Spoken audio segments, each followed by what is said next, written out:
kyanga tuba mu press conference ebintu bingi ebize bibeerawo ekimu ku by'omunywanyi waffe pulezidenti wa DP Norbert Mao yanyiiga nnyo nti abamu ku bamemba be kuli Honorable Nambooze, Honorable Alan Sewanyana ne Lord Mayor balondeddwa okubeera mu People's Government.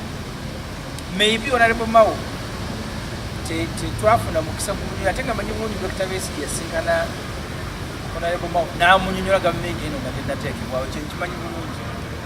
Maybe enza okuba nga teyamunyonyola kimala. Gavumenti ya People's Government erina enjawulo nnene ne FDC. Kyenva mulanga Honorable Nambooze teyalondeddwa kubeera mwogezi wa FDC oba mumyuka, wabula yalondeddwa mu gavumenti. Omulimu gwayo gwakujjako Museveni, kujjako nga kyekiba kimunyiizizza. Omulimu gw'eno gavumenti guli specific. Era bwe tunamala okujjako Museveni nga biwedde, twojja kuwa People's Government, ojja kuba na gavumenti ya Uganda. Naye FDC ne Museveni ne bw'anaavaako egenda kusigalawo. So bano abantu balondeddwa mu gavumenti egenda kutwala mu maaso kutabaalo.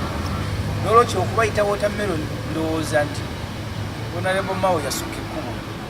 Weewaawo tetwali basanyufu Honorable Nambooze amugaye nti ye nsuddu. Tulowooza nti okukumangana okwo omuntu afunamu ye Museveni. Ffe eggwanga lyaffe Museveni yatuwambira muli era tulinganga basibe. N'olwekyo bw'omuba babasibye Jeje Odongo Wantebe yagereza ku Museveni. Toyinza kunoonya butya bwazze mulina kulwana kufuluma. Kati saawa zino tulina kulwana kujjako Museveni eggwanga lifune emirembe. So buli muntu yenna alina kyaba ataddewo ekisinde oba political party ekigendererwa kyakyo kyakuyamba bannayuganda kwejja mu buwambe kwenunula. Abe FDC buli muntu oyo tumuwagira era bw'aba tusokolagana naye tetulina buzibu. Mu ngeri emu gye twagala okuyita abantu abalala nti FDC bwe erina byetandisewo nga biyamba ggwanga.